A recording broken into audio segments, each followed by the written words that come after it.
네.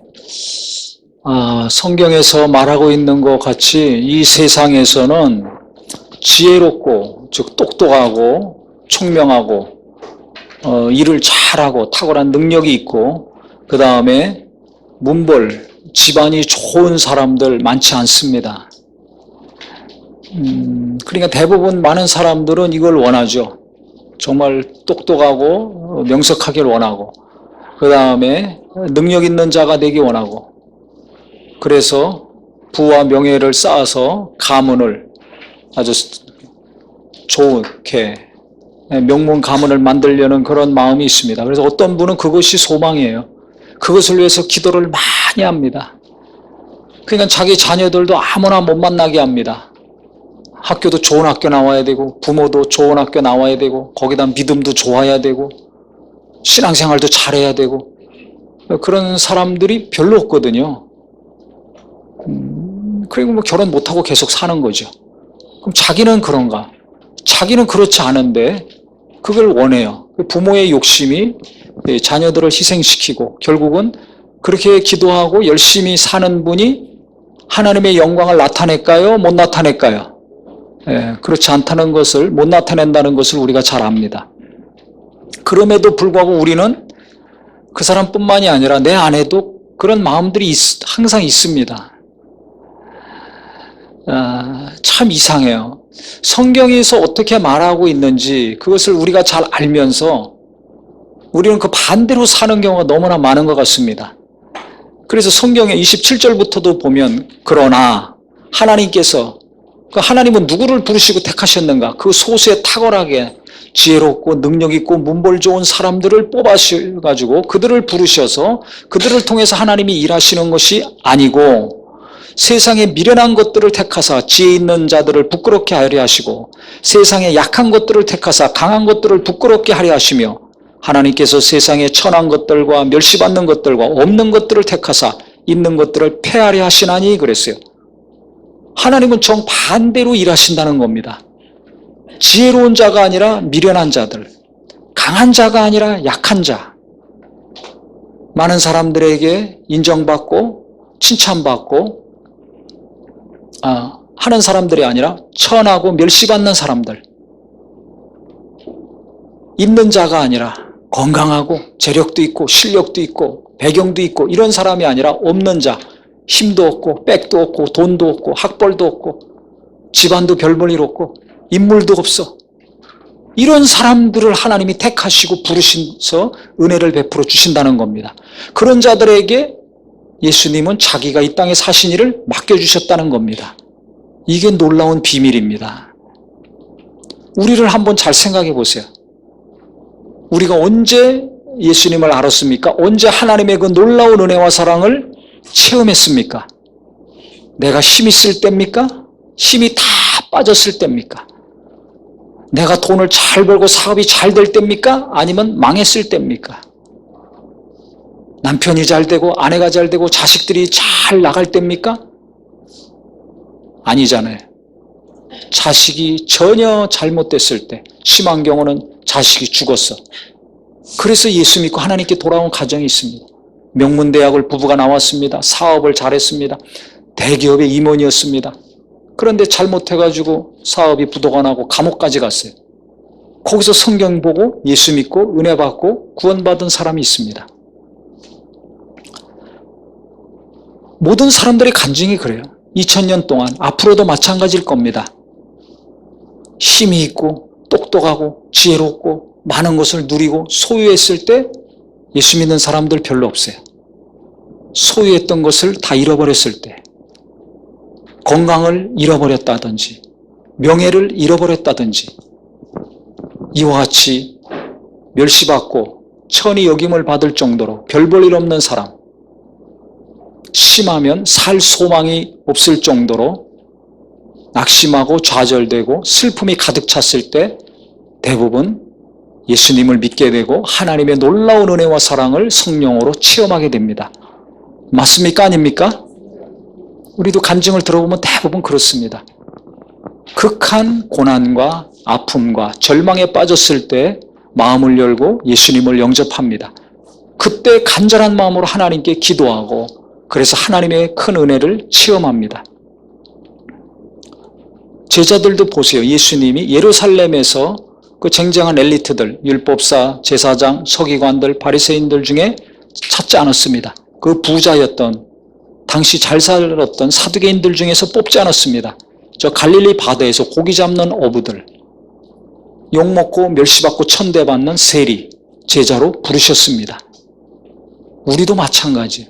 그렇다면 지금은 또 앞으로는 어떤 사람들을 하나님은 부르시고 은혜를 주시고 그들을 지혜롭게 하시고 강하게 하시고 힘있게 하셔서 하나님이 영광 받으실까요? 똑똑한 사람일까요? 힘있는 사람일까요? 문벌 좋고 학벌 좋고 탁월한 능력으로 일하는 사람일까요? 결론은 우리가 너무나 잘 압니다. 지금이나 앞으로도 4차 혁명, 4차 혁명 이렇게 막 하죠?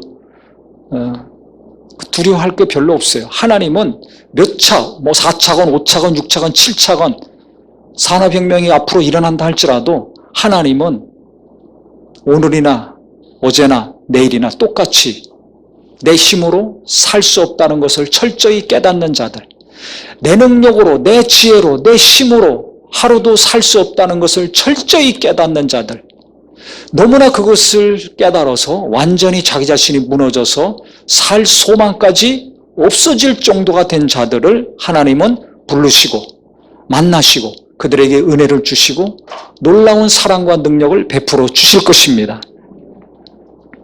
그래서 하나님은 일하시는 게 우리가 생각하고 일하는 것과 정반대예요. 학교도 공부 잘하고 똑똑한 학생들 뽑지 않습니까? 좋은 학교일수록 장학금 줘가면서 명석한 학생들 뽑습니다.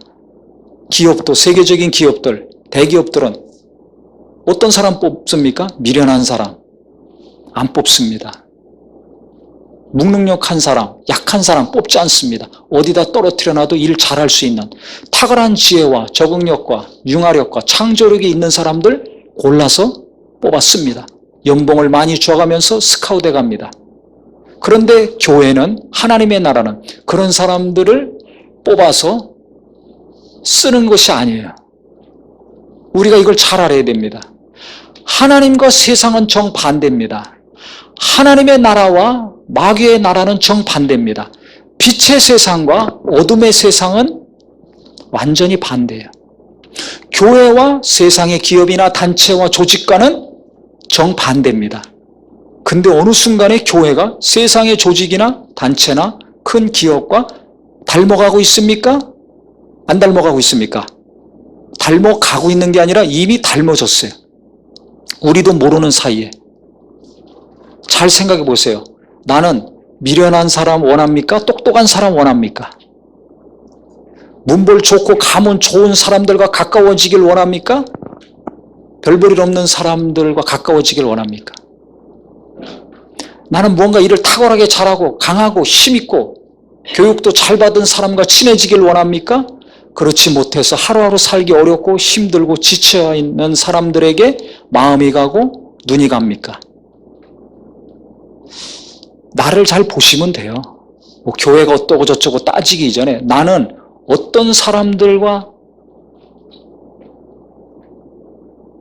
가까이 하고 있는가? 나는 어떤 사람들을 도와주길 원하는가? 어떤 사람들과 함께 하길 원하는가?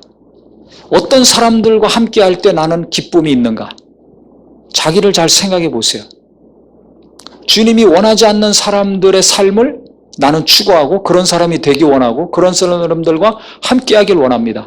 심지어는 교회 안에서도 인물 좀 좋고 대학도 좋은 학교 나오고 어느 정도 경제적으로도 풍요롭고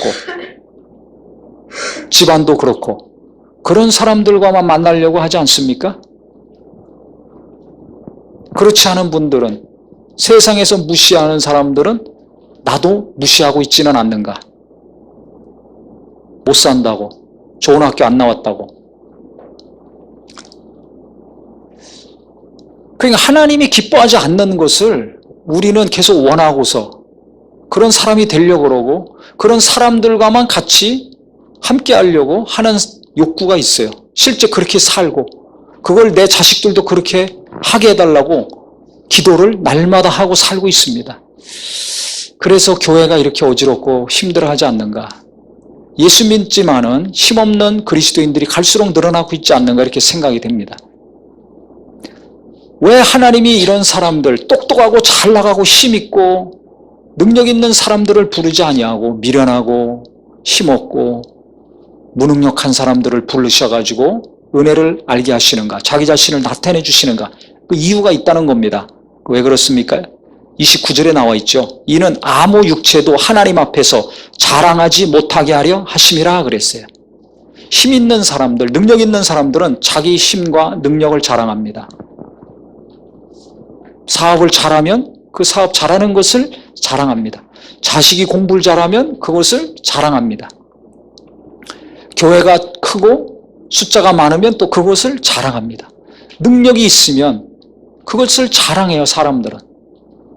처음에는 하나님 자랑하다가 하나님으로 말미암아서 그렇게 했다고 하면서 나중에는 하나님은 없어지고 자기 열심, 자기 실력, 자기가 희생하고 헌신해서 이루어진 것들을 자랑합니다. 마귀가 기뻐하는 자가 되는 거예요. 하나님께 붙들렸다가 마귀에게 붙들리는 자가 되는 겁니다.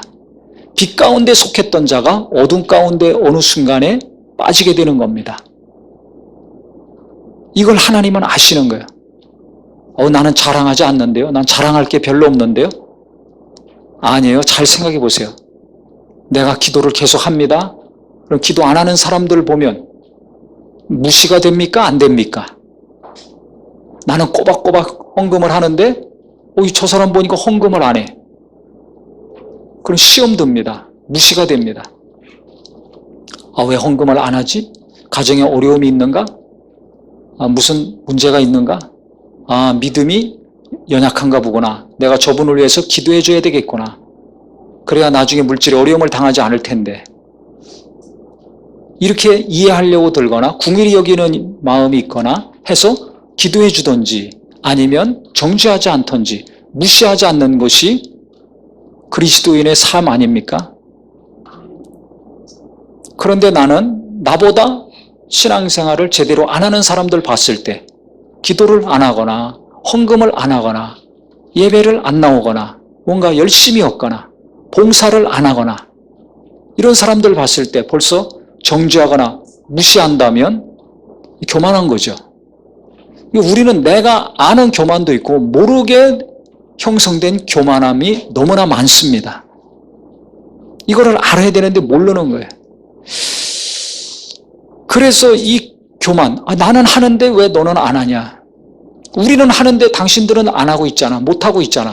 능력 없는 사람들, 믿음 없는 사람들, 수준 낮은 사람들, 그런 교회와 성도 이렇게 무시하고 깔보는 경우가 있습니다. 교만하기 때문에 그래요. 그러니까 우리는 뭔가 내가 하면 처음에는 은혜로 시작하고 하나님으로 시작했지만 그것이 내가 한 거잖아요.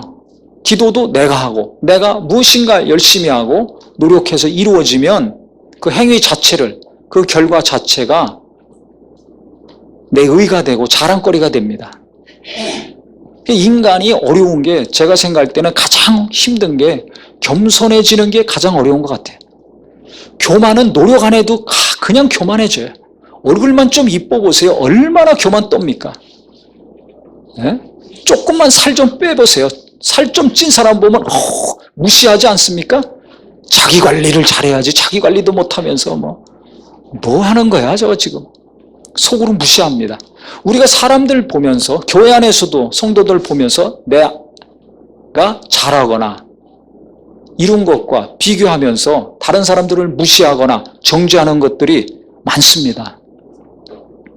내가 교만하다는 증거예요. 이걸 하나님은 아시는 거죠. 하나님은 우리가 교만해지기를 원치 않아요. 근데 마귀는 자꾸 너 잘났어. 네가 최고야. 네가 열심히 해서 이게 이루었잖아. 쟤들은 못해. 얼마나 덜 떨어졌냐. 무시하게 만드는 거예요. 그러면 어떻게 돼요? 이간질이 되죠. 분열이 됩니다. 그리고 은혜가 없어요. 긍휼히 여기는 마음이 없는데, 이해하려는 마음이 없는데 어떻게 하나님의 은혜가 임합니까? 사랑 대신에 무시하는 마음이 있는 거예요. 주님은 우리를 사랑하셨는데 그 사랑으로 내가 힘을 얻어서 무엇인가 열심히 했는데 그 은혜는 하나님께 감사함과 찬양과 영광으로 돌리지 아니하고 나의 자랑거리가 됐어요. 나의 교만함이 됐어요. 그래서 누군가를 긍휼히 여겨서 도와서 그 사람을 세워주고 잘하게 해야 되는데 무시하고 정죄하고 깔보는 내가 됐어요. 우리가 됐어요. 이런 것들이 있습니까? 없습니까? 뭐 조용하잖아요? 조용하면 그거 인정하기 때문에 조용한 거예요. 네, 이게 웃지만은, 웃음이 나오지만 이게 슬픈 이야기 아닙니까? 네, 주님이 슬퍼하시는 거예요. 그래서 하나님이 잘 나갈 때 우리에게 은혜 주시지 않는다는 거예요. 지금도 마찬가지예요. 우리가 처음 믿었을 때뿐만 아니라 지금도 마찬가지예요. 언제 은혜 받습니까? 언제 눈물이 나오고 언제 눈물 흘리며 기도하고 찬송하고 하나님 찾고 의지하고 언제 간절한 마음으로 말씀을 보고 듣습니까? 내가 일이 잘 될 때입니까? 일이 안 됐을 때입니까? 안 됐을 때입니다. 사업이 잘 되고 자녀들이 잘 되고 목회자들은 또 목회가 잘 되고 이럴 때가 아니에요. 삶이 힘들 때, 목사라 할지라도 삶이 힘들 때, 수십 년 신앙생활하고 신앙생활을 할지라도 자기 자신이 원하는 것이 이루어지지 않냐고 삶이 힘들어, 너무 힘들어서 하루하루 마지못해 살 정도로 지치고 낙심되어 있을 때 우리는 가난한 심령, 애통한 심령, 의에 줄이고 목마른 심령이 됩니다. 그때 하나님의 은혜가 임하고 하나님의 사랑이 임하고 하나님의 힘이 임합니다. 할렐루야. 앞으로도 마찬가지예요. 그것을 지금 이야기하고 있는 겁니다. 그리고 교회는 어떤 곳이냐면 세상에서 잘 나가는 사람들이 모인 곳이 교회가 아니에요. 교회는 세상에서 실패하고 낙심하고 찢어지고 무너질 대로 무너져서 다 깨지고 병들고 아프고 슬픔이 가득하고 입만 열면 한숨과 탄식이 나오는 자들이 모인 곳이 교회입니다. 왜? 하나님이 그런 자들을 택하셔서 믿음을 주시고 은혜를 주시고 구원을 주셨다고 말씀하고 있지 않습니까? 나도 그럴 때, 가장 내가 약할 때, 가장 내가 낙심되고 좌절되고 무너졌을 때 하나님 만나지 않았습니까? 그게 교회예요. 똑똑하고 유능하고 잘 나가고 실력 있는 사람들이 모여있는 게 교회가 아닙니다.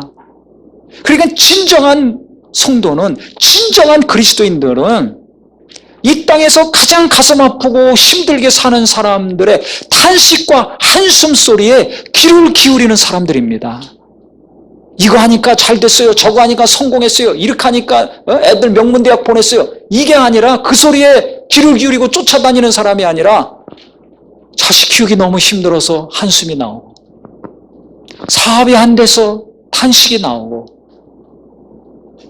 육체가 힘들고 병들고 아파가지고 신음소리가 나오고 자식도 잘 키우고 육체도 건강하고 모든 걸 다 했지만은 혼자 외롭고 고독해 늙어가는 것 때문에 살 소망이 없어서 한숨이 나오는 노인들의 그 한숨소리에 귀를 기우는 자들이 참된 그리스도인이요. 그분들이 모여서 하나님의 위로를 받고 하나님의 소망을 받고 하나님의 말씀을 통해서 다시 힘을 얻는 곳이 교회라고 저는 생각이 됩니다. 예배 가운데 이런 일들이 계속 우리 교회에서, 이 땅의 모든 교회에서 이루어지기를 바랍니다. 그러니까 진정한 성도라면, 제대로 된 교회라면 그런 분들에게 마음이 가고 눈이 가야 돼요. 그런 분들의 가슴 아픈 소리에 귀를 기울여야 됩니다. 앞으로 우리 교회가 이런 일을 더 잘 하려고 합니다. 우리 성도님들이 헌금한 것도 이 일에 계속 쓰여지게 하려고 합니다. 제가 몇 주 전에도 설교할 때 말씀드렸지만 하나님이 제게 계속 요새 힘을 빼고 있어요. 왜 이렇게 힘을 빼시는지 제가 너무 괴로워가지고 지난주에는 그게 아주 최고조로 달했습니다. 어느 정도냐면 아침에 일어날 수가 없어요. 깼는데 정신이 없어요. 몸에 힘이 계속 기운이 없으면 어지러운 거 아시죠? 모르시는군요. 저보다 훨씬 저보다 훨씬 잘 살고 있는 거예요, 우리 교인들이. 너무 힘이 없으면 어지러워요. 머리가 어지러워. 정신이 없어요. 기도도 힘이 있어야 합니다. 정신을 집중하고 생각을 모아가지고 하나님께 막 몰입해야지 되는 거거든요. 그 기운이 없으면 힘이 없어요. 생각도 힘이 없어요. 마음만 낙심되고 슬프고 좌절되는 정도가 아니라 정신이 흔들려요, 생각이. 그러니까 아무것도 못하는 거예요. 이게 한 달 이상 지속이 되고 지난주는 이게 더 심해지니까 어떻게 되겠어요? 이제 죽음을 생각하는 건 내가 죽을 때가 됐구나. 앞으로 몇 년 일할까? 이렇게 기운이 없는데 일어나서 다니는 것도 잘 못하는 거죠. 완전히 그냥 뻗어 있는 게, 누워 있는 게 아니라 뻗어 있는 게 그냥 하루 종일. 상상이 안 되지 않습니까? 제 정도 나이대도 50대만 중반 되면 등산을 해도 저런 북한산 왔다 갔다 막 능선을 타고 꼭 정상을 넘어 다녀도 시원찮을 판인데 그게 정상적인 기본적인 삶 아닙니까? 그런데 등산은커녕 먼 산 바라보고 한숨만 쉬고 집에서도 일어나서 걸어 다니는 것도 힘들 정도니 정신을 집중해서 뭘 할 수가 없을 정도로 하나님이 기운을 쪽쪽 빼시니까 마음에는 그냥 낙심과 좌절만, 슬픔만 계속 늘어나는 거죠. 그러다 이제 기운 없으면 죽는 거 아닙니까? 숨쉬기 어렵고 어느 순간에 내가 몇 년 일할 수 있을까? 죽음을 생각하게 되죠. 슬프죠. 이 나이에 이제 마무리할 생각을 해야 되니까. 그러면서 곰곰이 이제 여러 가지 생각을 합니다. 무슨 생각을 하나님이 하게 하셨냐면 그때 이게 이유가 있을 텐데 고난에는 항상 이유가 있지 않습니까? 왜 계속 이렇게 힘이 없는가? 하나님 왜 이렇게 하시는가?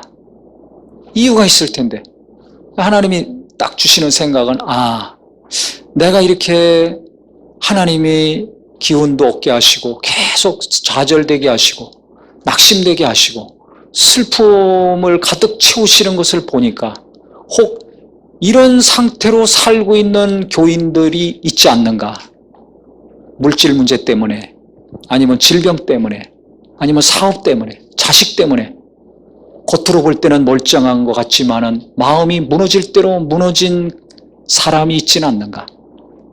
마음이 무너지고 정신도 무너지고 믿음도 무너져가지고 살 소망이 없이 겨우 하루하루 버티면서 살고 있는 사람들이 있지는 않는가? 우리 교인 중에 몇 명일까? 1명? 2명? 3명? 그 이상이라는 감동을 하나님은 주시는 거예요.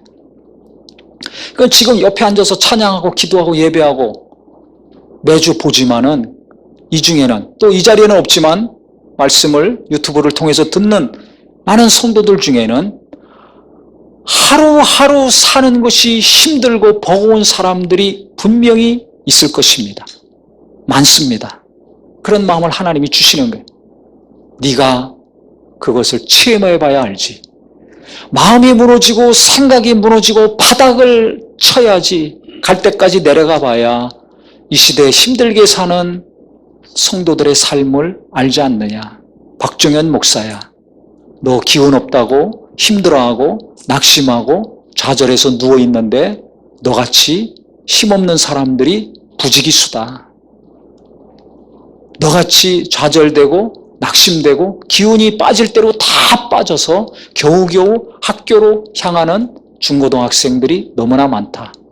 겨우겨우 시급 얼마짜리 인생으로 살면서 직장 다니는 20대, 30대 젊은이들이 너무나 많다.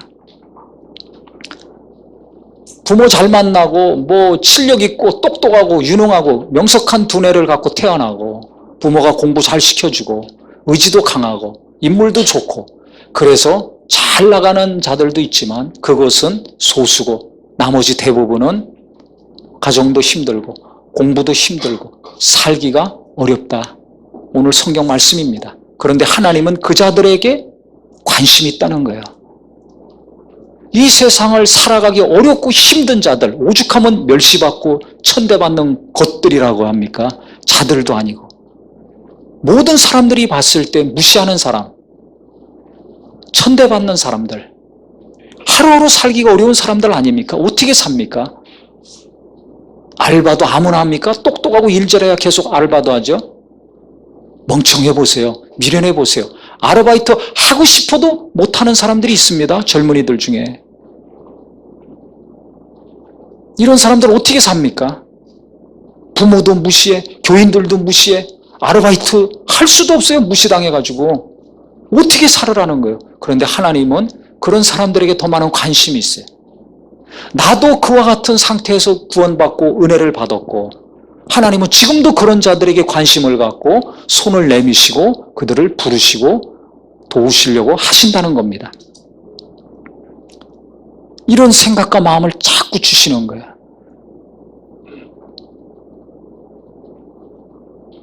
별볼일 없는 삶, 쓸모없는 사람이라는 것을 내가 철저히 깨달았을 때, 내 힘으로, 내 능력으로 아무것도 할 수 없다는 것을 내가 뼛속 깊이 깨달았을 때, 그때 하나님은 내게 놀라운 것을 주시는 분이라는 걸 아시기를 예수 이름으로 축원합니다.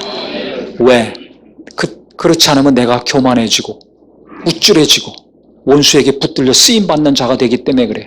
그래서 그 놀라운 지식과 능력과 부를 마귀가 기뻐하는 일에 쓰는 자들이 얼마나 많습니까? 하나님의 거룩한 영광을 위해서 쓰기보다는 원수가 기뻐하고 좋아하는 일에 쓰는 경우가 많습니다. 심지어는 교회 안에서도 그런 일이 있습니다. 그렇기 때문에 진짜 하나님이 사랑하시는 자라면, 진짜 하나님이 기뻐하시는 자가 되길 원하신다면 하나님은 낮추시는 일을 하시는 거예요. 더 낮아져야 된다. 더 낮아져야 된다. 박정현 목사, 그 정도로 안 돼. 너 더 낮아져야 돼. 더 낮아져야 돼. 더 낮아져야 돼. 아주 뼛속 깊이 깨달을 정도로, 네 힘으로 아무것도 할 수 없다는 것을 철저히 알 정도로 낮아져야 된다. 예수님 가만히 보니까 뭐라고 하셨냐면, 요한복음 5장에 제가 읽겠습니다. 30절에 보면 이런 말씀이 있습니다. 내가 아무것도 스스로 할 수 없노라. 듣는 대로 심판하노니 나는 나의 뜻대로 하려 하지 않고 나를 보내신 이의 뜻대로 하려 함으로 내 심판은 의로우니라 말씀하셨어요. 나는 아무것도 스스로 할 수 없노라.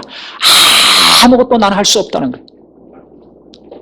무엇이든지 간에 나는 아무것도 내 스스로 할 수 없노라.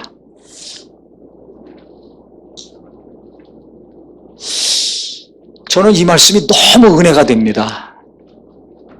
우리는 뭔가 하려고 하잖아요. 자꾸 내가 뭘 하려고 하잖아요.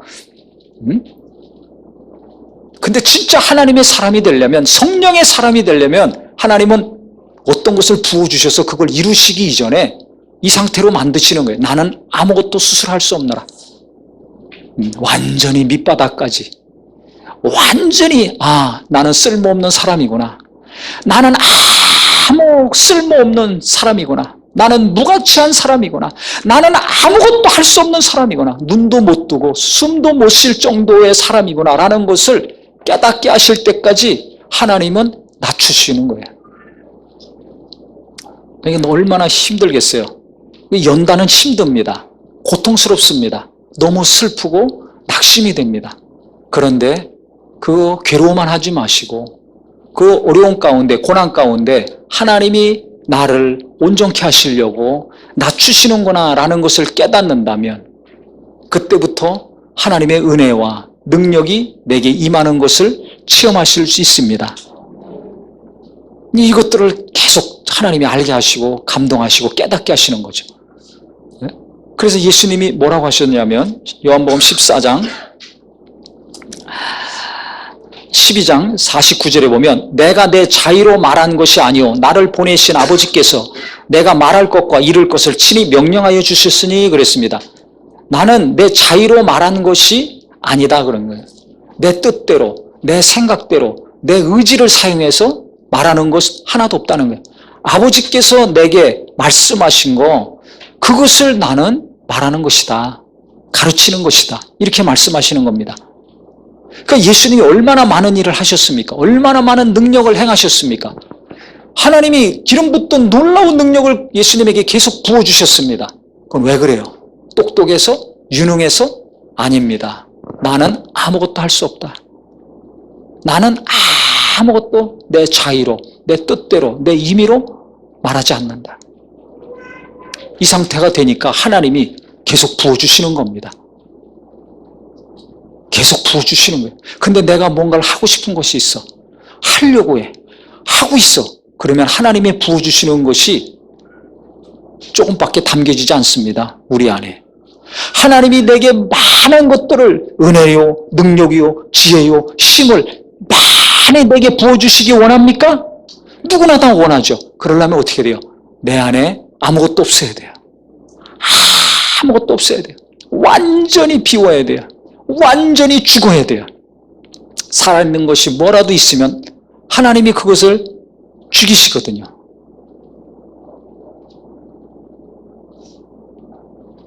그래서 지금 자랑하는 자는 주 안에서 자랑하라고 그랬잖아요. 이게 예레미야서에 있는 말씀을 인용한 건데 그 예레미야서를 자세히 보면 내용이 더 정확하게 잘 나와 있습니다. 예레미야서 9장 23절 24절에 보면 여호와께서 이와 같이 말씀하시되 지혜로운 자는 그의 지혜를 자랑하지 말라. 용사는 그의 용맹을 자랑하지 말라. 자랑하는 자는 이것으로 자랑할지니 곧 명철하여 나를 아는 것과 그랬습니다. 진정한 명철과 지혜는 하나님을 아는 것입니다. 하나님의 은혜와 하나님의 생명과 하나님의 궁일하심과 하나님의 능력을 체험하는 것이 이것이 진짜 지혜입니다. 우리 성도님들 하나님의 은혜가 임해서 하나님을 많이 체험하는 것, 그래서 그것을 자랑하는 마음과 입술이 되기를 예수 이름으로 축원합니다. 나는 뭐 자랑하고 싶습니까? 있잖아요. 누구나 다. 내가 원하는 것이 있지 않습니까? 이루고 싶은 것이 있습니다. 그것으로 우리는 위로받고 만족을 얻고 뿌듯하게 생각합니다. 그것을 자랑하고 싶어 하죠. 누구나 있어요. 그런데 그게 뭐냐 이거예요. 그것이 내가 만난 하나님이 되기를 예수 이름으로 축원합니다. 그러니까 진짜 지혜롭고 똑똑한 사람은 이 세상에서 일 잘하고 무엇을 많이 이루는 사람이 아니라 하나님을 깊이 체험하는 사람, 그래서 하나님의 은혜와 사랑 가운데 푹 잠기는 사람, 이 사람입니다.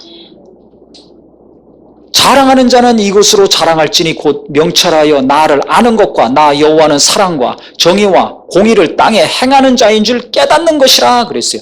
하나님을 아는 것, 그분을 체험하는 것, 그분이 어떤 분인가를 계속 깨달아가는 것, 이것을 자랑하라는 것입니다. 이건 겸손한 사람만이 할 수 있거든요. 그러니까 무엇인가 내게 고난이 닥치고 어려움이 닥쳐서 마음이 무너지고 사는 것이 힘들 때 절망만 하지 마시고 절망 가운데 슬픔 가운데 하나님을 만나는, 하나님을 아는, 하나님의 놀라운 손길을 깨닫는 은혜가 있기를 예수 이름으로 축원합니다. 나만 보면 이것을 못 깨달아요. 그러니까 나만 쳐다보지 말고 하나님을 보셔야 됩니다. 그래서 믿음의 주에 온전케 하시는 예수님을 바라보라 그랬죠. 예수님을 보니까 저도 이 어렵고 고난 가운데서 주님을 보니까 주님도 나는 아무것도 스스로 할 수 없노라 고백하셨어요. 그 말씀이 생각나면서 하나님이 그렇게 더 인도하고 있구나.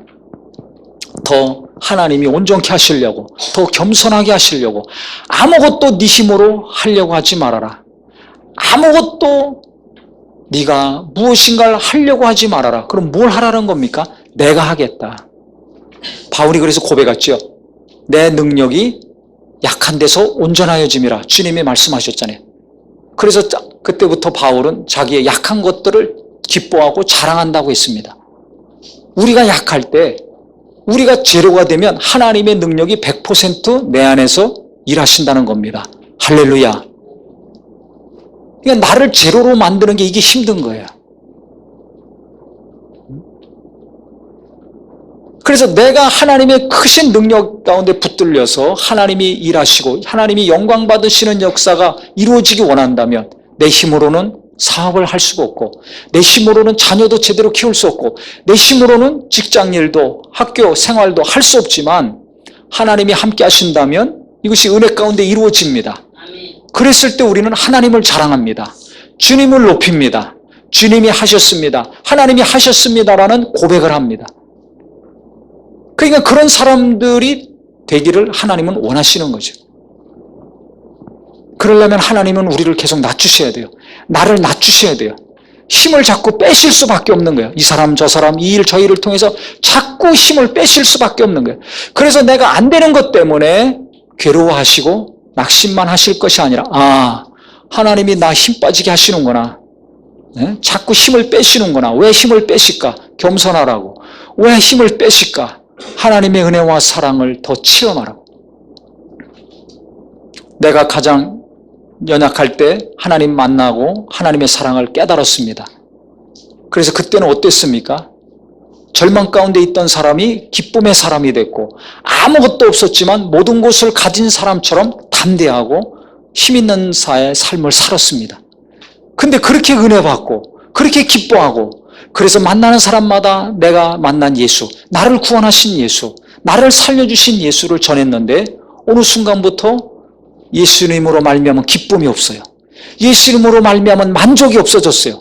예수님으로 말미암아 정말 힘있게 살았는데 그 힘은 없어졌어요. 그러고서 세상의 힘을 구합니다. 세상의 지혜를 찾습니다. 세상에서 유명한 자가 되려고 힘있는 자가 되려고 노력하고 기도하고 있습니다. 그러니까 하나님이 주신 것들이 없어지고 세상의 것들로만 자꾸 채워지는 거예요. 우리가 지금 그렇게 되지 않았습니까? 내가 지금 그렇게 살고 있지 않습니까? 세상에서 이루는 것으로 내가 기뻐하려고 그러지 예수님으로 기뻐하고 있지 않잖아요. 예수님으로 만족하고 담대해서 내가 만나기만 하면 예수를 전했었는데 만나기만 하면 다른 얘기 하잖아요. 어떻게 된 겁니까? 그만큼 내가 어두워졌다는 증거입니다. 내 마음이 도둑질 당했다는 증거입니다. 예수님 말로만 쥐어줘야지 예수님이 주인 되지 않고 다른 곳에 다 마음이 뺏기고 도둑질 당했다는 증거입니다. 그래서 우리가 진짜 기쁨이 있는 삶, 하나님이 함께 하시는 삶, 복된 자의 삶이 되기를 원하는데 그러려면 어떻게 되는가? 내가 괴로워하고 힘들어하고 좌절하고 낙심만 할 것이 아니라 그래서 하나님 원망하고 부모 원망하고 세상 원망만 할 것이 아니라 이 고난 중에 내가 하나님을 다시 체험해야 되겠다. 연약한 자들, 미련한 자들, 멸시받는 자들, 천한 자들, 없는 것들을 택하사 있는 것들을 부끄럽게 하려 하신다 하신 것처럼 내 이 가난한 심령에 이 애통한 심령에 하나님의 놀라운 은혜가 다시 임해야 되겠구나. 하나님은 이런 자들을 통해서 자기 자신을 나타내시고 사랑하시는 분이라는 것을 나타내 주시니까 내가 약할 때 하나님의 은혜 가운데 다시 회복이 되고 강한 자가 돼야 되겠구나. 이 소망이 있기를 예수 이름으로 축원합니다. 그래서 마음이 무너지고 삶이 흔들리고 살 소망이 없어서 하루하루 힘들게 버겁게 사는 삶이 있다면 이때 하나님은 내게 놀라운 것을 주실 것이다. 이 고난 가운데 하나님은 나에게 놀라운 사랑과 함께 큰 빛을 비춰주시고 놀라운 길로 나를 인도하실 것이라는 소망이 있기를 예수 이름으로 축원합니다. 그래서 그 절망 가운데 하나님을 찾으시고 예배하시고 말씀에 귀를 기울이고 찬송하며 기도하며 나간다면 능력이 하나님의 능력이 바로 내 것이 되고 그 능력이 내 안에서 온전케 됐을 때 우리는 힘있는 사람, 미련한 자였는데 지혜로운 사람, 쓸모없는 자였는데 무시당하는 자였는데 하나님의 능력 가운데 많은 자들에게 빛을 비추는 능력의 삶이 될 수 있을 것입니다. 그럴 때 우리는 하나님을 자랑하고 그분의 능력을 자랑하고 그분의 지혜로움을 자랑하는 자가 되는 것입니다. 그래서 우리 성도님들 괴롭고 힘든데 낙심만 하지 마시고 그 가운데 하나님을 의지하시고 그분의 손길을 붙들으시고 그분의 말씀에 귀를 기울이셔서 다시 새 힘을 얻는 복된 심령이 되기를 예수 이름으로 축원합니다. 하나님은 오늘도 가장 연약한 자를 찾으시고 그에게 자기 자신의 사랑을 나타내 주실 것입니다. 그래서 내가 가장 힘들 때 하나님은 나를 만나주시는 분, 내가 가장 어려울 때 하나님은 내게 말씀하시는 분이라는 걸 잘 아셔서 고난 가운데 하나님의 음성을 듣고 하나님의 위로가 임하는 귀한 역사가 있기를 예수 이름으로 축원합니다.